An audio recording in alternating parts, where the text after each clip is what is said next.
नमस्ते दोस्तों, आज हम मुगल साम्राज्य के एक बहुत ही दिलचस्प और कम ज्ञात पहलू को उजागर करने जा रहे हैं, उनकी चिकित्सा और स्वास्थ्य प्रथाओं में दिए गए योगदान को।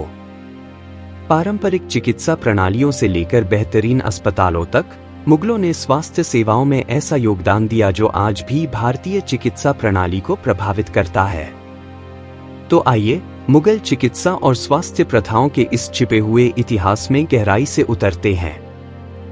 मुगल साम्राज्य को आमतौर पर उनकी स्थापत्य कृतियों, सांस्कृतिक उपलब्धियों और सैन्य विजय के लिए जाना जाता है। लेकिन क्या आप जानते हैं कि उन्होंने चिकित्सा और स्वास्थ्य सेवाओं में भी महत्वपूर्ण योगदान दिया?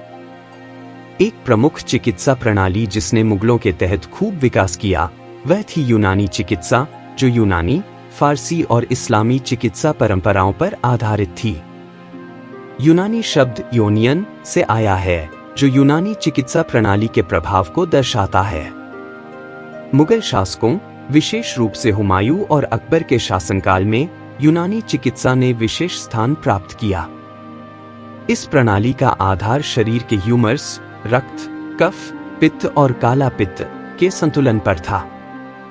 दरबार के चिकित्सक, जिन्हें हकीम कहा जाता था, बीमारियों का निदान और इलाज करने में माहिर थे। हकीम विभिन्न बीमारियों के इलाज के लिए हर्बल दवाइयों, आहार, मालिश और यहाँ तक कि शल्य चिकित्सा का प्रयोग करते थे। यूनानी चिकित्सा केवल शारीरिक उपचार पर केंद्रित नहीं थी, बल्कि मानसिक स्वास्थ्य पर भी ध्यान देती थी और समग्र कल्याण की वकालत करती थी। मुगलों के शासनकाल में एक और महत्वपूर्ण विकास था दर-उल-शिफा यानी अस्पतालों की स्थापना। ये न केवल बीमारों का इलाज करने के स्थान थे, बल्कि चिकित्सा शिक्षा के केंद्र भी थे। दिल्ली में फिरोज शाह तुगलक द्वारा पहला बड़ा मुगल अस्पताल स्थापित किया गया था, लेकिन अकबर और उनके उत्तराधिकारियों के समय में इन अस्पतालों का खूब विकास हुआ। ये अस्पताल सभी वर्गों के लोगों को मुफ्त स्वास्थ्य सेवाएं प्रदान करते थे, जो उस समय एक क्रांतिकारी विचार था। यहाँ पर हर्बल उपचार से लेकर शल्य चिकित्सा तक का इलाज किया जाता था। चिकित्सक अक्सर यूनानी और आयुर्वेदिक दोनों पद्धतियों में माहिर होते थे, जिससे चिकित्सा ज्ञान का एक संगम तैयार होता था।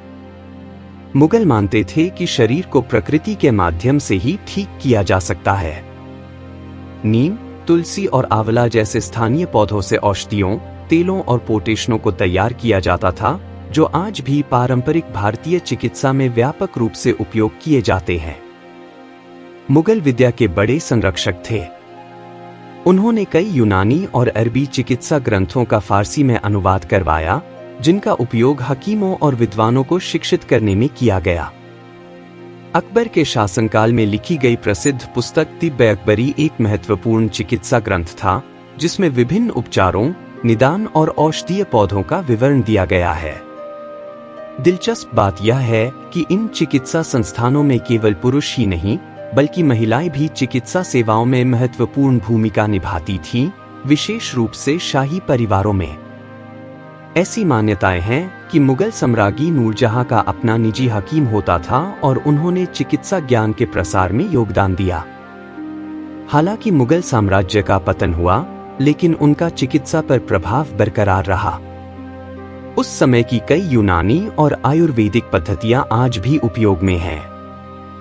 दरअसल, भारत की स्वास्थ्य प्रणाली में आधिकारिक रूप से यूनानी चिकित्सा को मान्यता प्राप्त है और कई आधुनिक विश्वविद्यालय आज भी इन प्राचीन पद्धतियों की शिक्षा देते हैं। क्या यह कहानी रोचक नहीं थी? मुगल चिकित्सा और स्वास्थ्य सेवाओं का योगदान यह दिखाता है कि उनका साम्राज्य सिर्फ महलों और युद्धों तक सीमित नहीं था, बल्कि उन्होंने लोगों के स्वास्थ्य और कल्याण का भी पूरा ध्यान रखा। अगर आपको यह वीडियो पसंद आया हो, तो इसे लाइक करें और ऐसे ही अद्भुत इतिहास से जुड़े कंटेंट के लिए हमारे चैनल को सब्सक्राइब करना न भूलें। अगले वीडियो में फिर मिलेंगे दोस्तों।